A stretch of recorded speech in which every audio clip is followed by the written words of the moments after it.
Good afternoon. Just finished with walkthrough and went through some things from the scrimmage to firm up some assignments and those types of things. And looking forward to today's practice. It's another chance to get better, another chance to get some reps and get a good evaluation of our guys. And I'm always excited about the weather when it's warm out. So looking forward to today's practice. Now, Coach Puckett has really been in Gerald Hodges' ear here. Those two have been kind of side by side. I'm sorry. Gerald and Coach Puckett. Mm-hmm. They've been kind of side by side. Are you guys trying to maybe speed up his development here, kind of get him just on the same page? Not just Haji. I think that's everyone. Haji has been doing a good job in terms of his assignments. He's moving around. He's an extremely athletic linebacker, but I wouldn't read anything into that.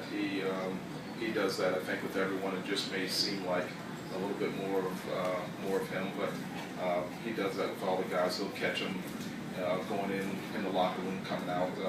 I wouldn't read a whole bunch into that. A lot of the pre-draft descriptions of Gerald Hodges have him listed as like a weak side linebacker only. Is there not that much of a difference between the outside linebackers in the system, or do you see something more? Well, in the college game, they're playing a lot of spread, and so he was moved out over number 2 quite a bit. You didn't see him in the box taking on leads, taking on ISOs. You'll see a little bit more of that in the NFL where he has to take on fullbacks. And the neat thing is, or the good thing about that is that he's been physical. I don't know if you remember, but on the goal line, there was an open hole. The running back came up in there and he stood him up. So he can do both. He's adept at playing both weak side and strong side linebacker. With Bishop out, are you concerned at all about the competition at that position with Mitchell and the other guys? Not at all. Not at all. The good thing about this year is that we have a lot of competition, younger and with the vets. Not at all. I wish he were getting the reps so we could see what he is and see how he was doing, but you always have to take it for what it's worth. When guys are out, the next guys have to step in and play and compete, so that's what's going on now. What do you feel about just the work that you've been able to put in going into this first preseason game at the end of the week? Where do you feel you're at defensive-wise? And any areas you're going to be looking at specifically on Friday night? Really, just can the guys execute their assignments under the lights? That's the big thing. When the crowd gets out there and the emotions start flowing, the juices start to flow, can they execute and do what they've been doing in individual, what the coaches ask them to do in the meeting room?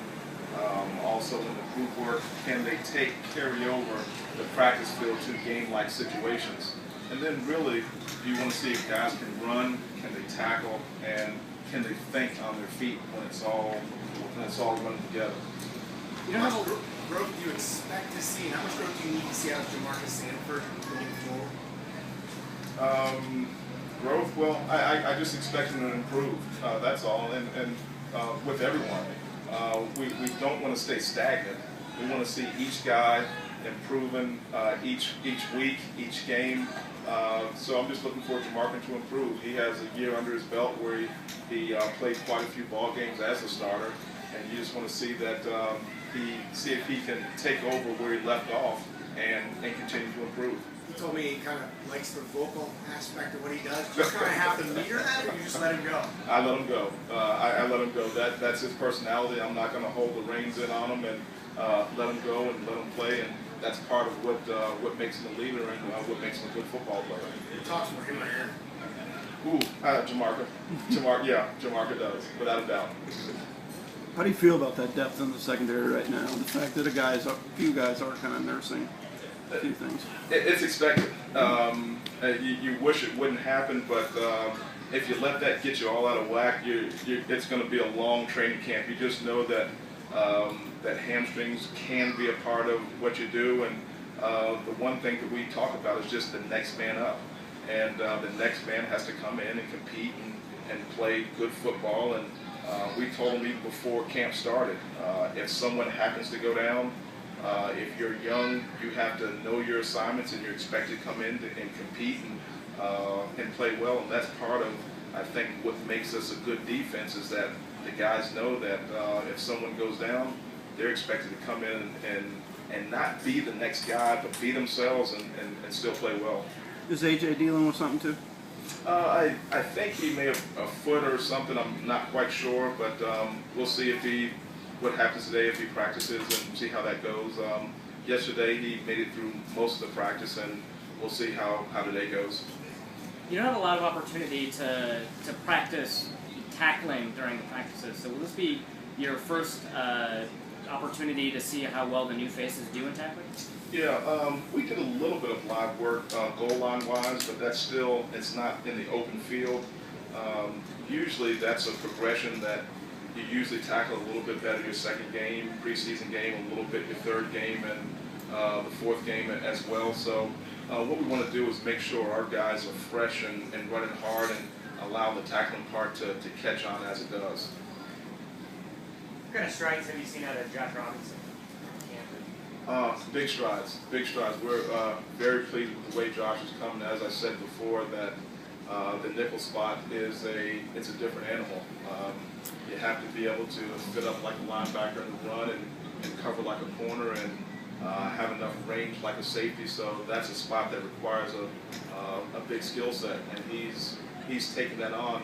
We know there's gonna be a learning curve once he gets back in the ball game, but he's handling it well. He's handled the outside spot as well, so we feel good where he's at. But with that, he still has some improvement to do. Do you think you'll be making significant changes to the depth chart after this first preseason game? I wouldn't know about significant. I'm not sure how you would describe, significant, but there's always some changes. There's some that revert back to some old habits and don't play as well, and then there's some that surprise you. What we just do is we look at the film and we see what the film shows, and then we'll go from there. But the one thing that we don't do is hang everything on one scrimmage, on the amount of plays. We want to look at the whole body of work and then go from there. With Xavier, how much is this maybe kind of setting him back with not being able to be out there? To be such a young guy, he's come in with a really professional attitude. So I kind of peek over there and see what he's doing during practice, and he's paying attention. You can see that he's going through practice mentally, so that's a good thing. He's getting mental reps. He's in the meeting room, and he's attentive. He's asking the older guys questions. So even though he's not on the football field, he's getting those reps, and we'll see once he gets back if he's behind at all, and then we'll go from there. Is it a hard process to go through as a rookie, dealing with the injury, trying to be out there and practice at the same time? You wish they'd be out there, but it's a part of football. You know it's going to come at some point, and you deal with it. If you let it throw you off, or you let it put you in the tank, you're going to set yourself up for failure. So what we do is we just make sure that he pays attention. We make sure that we meet with him extra if needed, and just roll with the punches as when he gets back. So. You don't want to put too much on his plate, because conditioning can be a factor when they get back. But we'll ease him in and get him going once the trainers think he's ready. Coach, I talked to Sharif Floyd yesterday. He seems very serious, very focused. Is he always that way, or do you see a different side of him? Every now and then I get a little peek of something different, and what I mean by that is the non-serious side of Sharif Floyd. He'll crack a joke, he'll smile from time to time, but it doesn't come out too often. But from time to time, I see the personality, the fun-loving side of him come out.